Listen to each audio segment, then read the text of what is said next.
Existe um livro mencionado 2 vezes nas Escrituras Sagradas, citado como fonte de eventos extraordinários, mas que desapareceu dos cânones oficiais. Seu nome ecoa através dos séculos como um sussurro proibido. O livro de Jasher, ou Sefer HaYashar em hebraico, que significa o livro do justo. Quando Josué ordenou que o sol parasse sobre Gibeão e a lua sobre o vale de Ajalon, realizando um dos milagres mais impressionantes da história bíblica. O texto de Josué 10 e 13 não apenas relata o prodígio, mas acrescenta uma frase intrigante. Não está isso escrito no livro de Jasher? Séculos depois, ao lamentar a morte de Saul e Jonatas, o rei Davi compõe uma elegia comovente, e novamente somos direcionados à mesma fonte misteriosa em 2 Samuel Anateim. Porque um livro citado pela própria Bíblia como registro histórico confiável foi excluído do cânon sagrado, o que continha em suas páginas que os anciãos consideraram desnecessário ou perigoso preservar entre os textos oficiais. Durante séculos, estudiosos debateram sobre a existência e o paradeiro deste manuscrito enigmático. Alguns o consideram perdido para sempre, destruído nas guerras que devastaram Jerusalém. Outros acreditam que versões fragmentadas sobreviveram, transmitidas em segredo através de gerações de escribas. Há quem defenda que o livro de Jasher nunca foi um texto separado, mas sim uma compilação de crônicas históricas hebraicas anteriores aos livros canônicos. E existe ainda uma terceira possibilidade, mais perturbadora, que o livro foi deliberadamente removido porque revelava verdades que desafiavam interpretações estabelecidas. O que sabemos com certeza é que este texto antigo continha narrativas expandidas de eventos bíblicos, detalhes omitidos nas Escrituras, nomes esquecidos e cronologias precisas que preenchiam lacunas deixadas pelos livros canônicos. Jasher não era apenas um historiador, era uma testemunha ocular da formação de Israel, um guardião de memórias que a tradição oficial escolheu enterrar.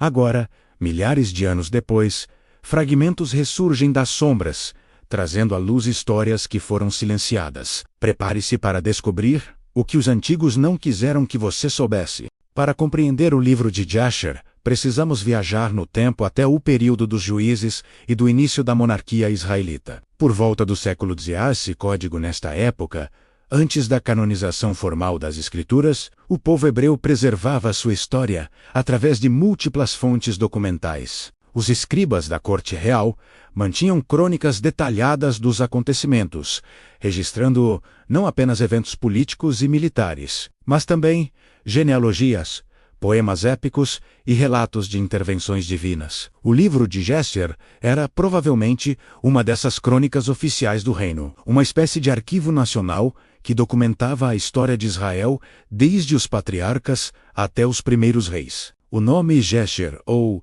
Yashar carrega significados profundos em hebraico. Além de justo ou correto, pode ser traduzido como íntegro, reto ou virtuoso. Alguns estudiosos sugerem que o título não se referia a um autor específico chamado Jasher, mas sim ao caráter do próprio livro, um registro reto, honesto e não adulterado dos eventos históricos. Era o livro da verdade sem filtros, a crônica que não temia apresentar os heróis da fé em sua humanidade completa, com suas falhas, dúvidas e momentos de glória. As citações bíblicas nos fornecem pistas cruciais sobre seu conteúdo. Em Josué, o livro é referenciado no contexto de um poema de vitória, sugerindo que continha composições poéticas e cânticos de guerra preservados desde os tempos antigos. Em Samuel, surge novamente relacionado à poesia fúnebre de Davi, indicando que servia como repositório da literatura hebraica primitiva. Essas menções nos revelam que Jasher não era um texto marginal ou apócrifo, mas uma fonte respeitada e amplamente conhecida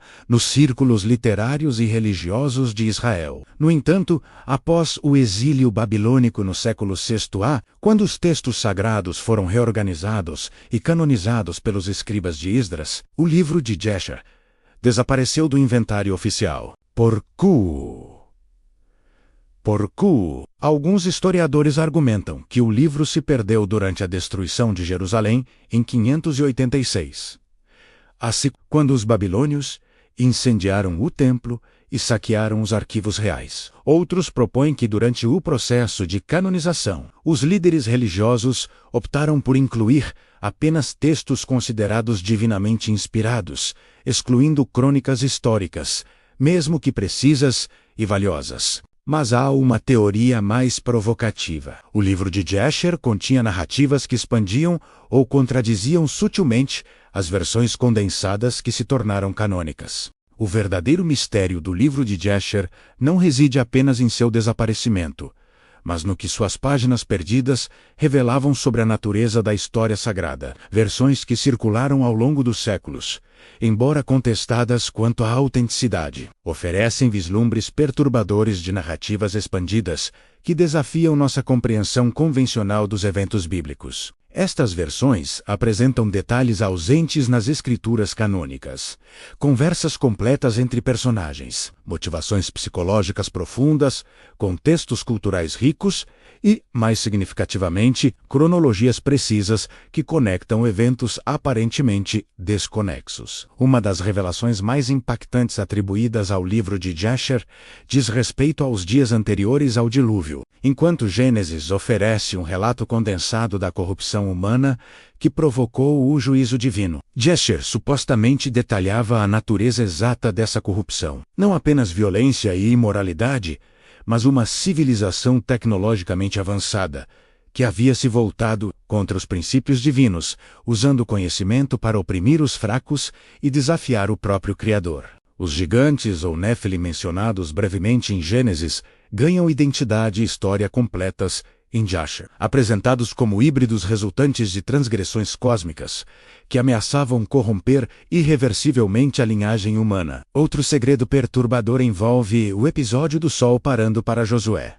O texto canônico registra o milagre de forma sucinta, quase casual. Mas por que o autor de Josué sentiu necessidade de citar o livro de Jasher especificamente neste ponto? A resposta pode estar no que Jasher revelava sobre a natureza deste evento. Não era apenas um prodígio isolado, mas parte de um padrão de intervenções cósmicas que pontuavam momentos cruciais da história israelita. Jasher aparentemente contextualizava este milagre dentro de uma teologia mais ampla sobre o controle divino, sobre as forças naturais e o tempo, sugerindo que os patriarcas e profetas possuíam compreensão mais profunda das leis celestiais do que as gerações posteriores. O livro também parece ter contido genealogias extremamente detalhadas que traçavam não apenas as linhagens dos heróis da fé, mas também das nações vizinhas, explicando as origens de inimizades antigas e alianças esquecidas. Estas informações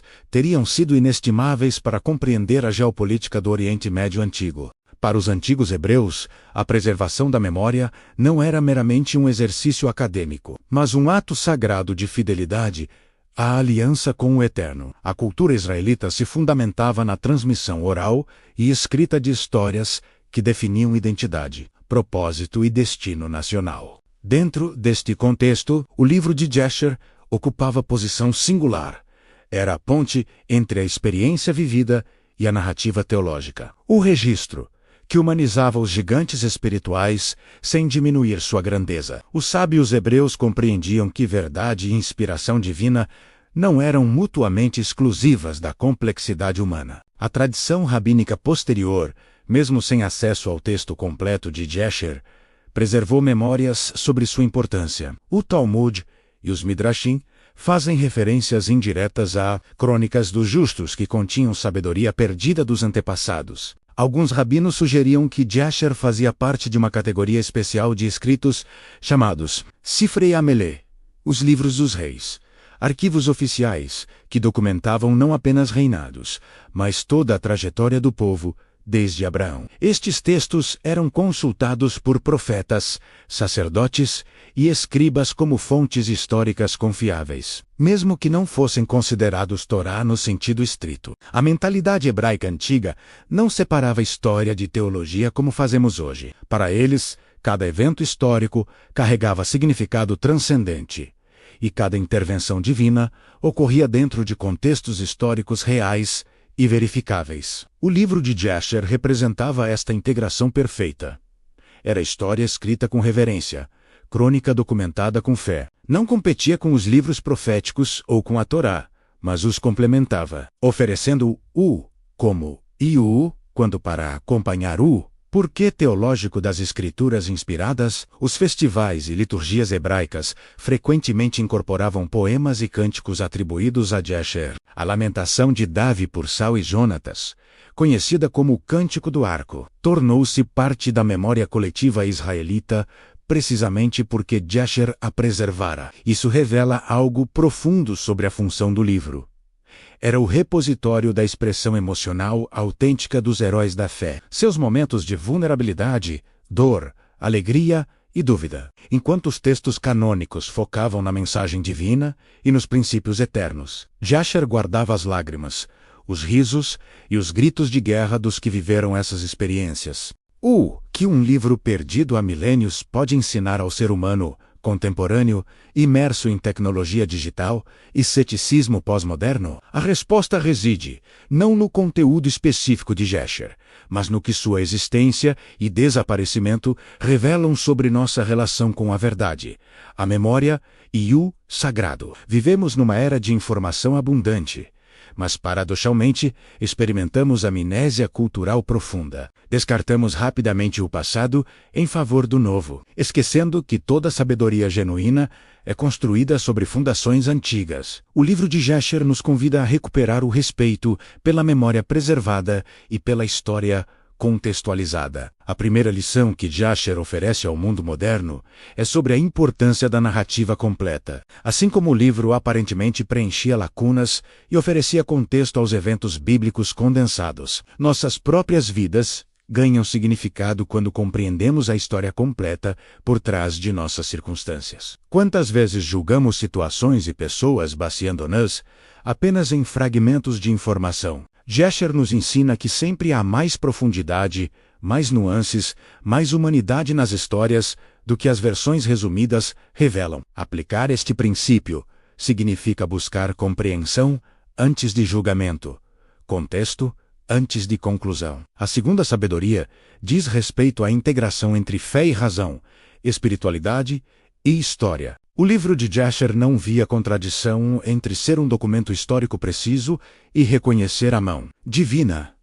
nos eventos humanos. Esta síntese é urgentemente necessária hoje, quando muitos sentem que devem escolher entre ceticismo racional e fé cega. Jesher sugere um terceiro caminho: a fé informada, a espiritualidade que não teme, a investigação histórica porque confia que verdade divina e verdade factual convergem quando ambas são buscadas com honestidade. Há também uma lição sobre o que escolhemos preservar e o que permitimos desaparecer. Cada geração decide quais histórias merecem ser transmitidas e quais cairão no esquecimento. O desaparecimento de Jesher nos alerta para os perigos da curadoria excessiva. Quando guardiões bem-intencionados decidem que certas verdades são perigosas ou desnecessárias para as massas. Na era da informação controlada por algoritmos e narrativas manipuladas, precisamos nos perguntar: quais histórias estão sendo silenciadas hoje? Quais verdades inconvenientes estão sendo apagadas dos registros contemporâneos? Finalmente, Jesher nos ensina sobre humildade intelectual. Os antigos hebreus que citaram este livro reconheciam que não possuíam todo o conhecimento. A jornada pelo livro de Jesher nos deixa numa encruzilhada fascinante entre o que sabemos e o que permanece velado. Como todas as grandes verdades espirituais, este livro perdido não oferece respostas definitivas, mas abre portas para perguntas mais profundas. Seu desaparecimento físico, paradoxalmente, amplifica sua presença espiritual, tornando-se um símbolo poderoso de toda a sabedoria ancestral que foi ocultada, esquecida ou deliberadamente suprimida ao longo dos milênios. E aqui reside uma verdade reconfortante: o que foi perdido pode ser reencontrado. O que foi silenciado pode voltar a falar. Através dos séculos, estudiosos dedicados continuam buscando fragmentos, analisando citações, reconstruindo contextos. Manuscritos antigos emergem de mosteiros remotos, cavernas desertas e bibliotecas esquecidas. Cada descoberta arqueológica no Oriente Médio tem potencial para lançar nova luz sobre textos que considerávamos perdidos para sempre. O Mar Morto revelou os manuscritos de Qumran, transformando nossa compreensão do judaísmo do Segundo Templo. Quem pode dizer que revelações similares não aguardam nas areias do tempo, prontas para ressurgir quando a humanidade estiver preparada para recebê-las? Mas talvez a busca pelo livro de Jasher seja, em essência, metáfora para uma jornada espiritual mais ampla que cada um de nós deve empreender. Todos carregamos livros perdidos dentro de nossas próprias histórias, capítulos de nossas vidas que foram esquecidos, aspectos de nossa identidade que foram suprimidos, verdades sobre nós mesmos que evitamos confrontar. Assim como os antigos israelitas precisavam do livro de Jasher para compreender plenamente sua história, nós precisamos recuperar nossas próprias narrativas completas para viver com autenticidade e propósito. A história de Jasher também nos lembra que o sagrado frequentemente se esconde no esquecido. As maiores revelações espirituais não vêm necessariamente dos textos oficiais e aprovados, mas dos sussurros marginalizados, das vozes silenciadas, das perspectivas excluídas. Quantas vezes o Espírito fala através daquilo que a religião institucionalizada descartou? Quantas verdades transformadoras residem nos apócrifos de nossas próprias experiências espirituais? Este é apenas o começo de uma exploração mais vasta pelos mistérios que as Escrituras insinuam, mas não revelam completamente. Outros textos perdidos aguardam nossa atenção. O livro das guerras do Senhor, os escritos dos profetas Natã e Gade, as crônicas dos videntes. Cada um guarda segredos sobre a fé ancestral. Cada um ilumina dimensões da experiência humana com o divino. A pergunta que permanece não é se devemos buscar estes mistérios, mas se temos coragem para o que eles podem revelar sobre Deus, sobre a história e sobre nós mesmos. O próximo pergaminho espera ser desenrolado. Você está pronto para continuar esta jornada pelos segredos que o tempo tentou enterrar?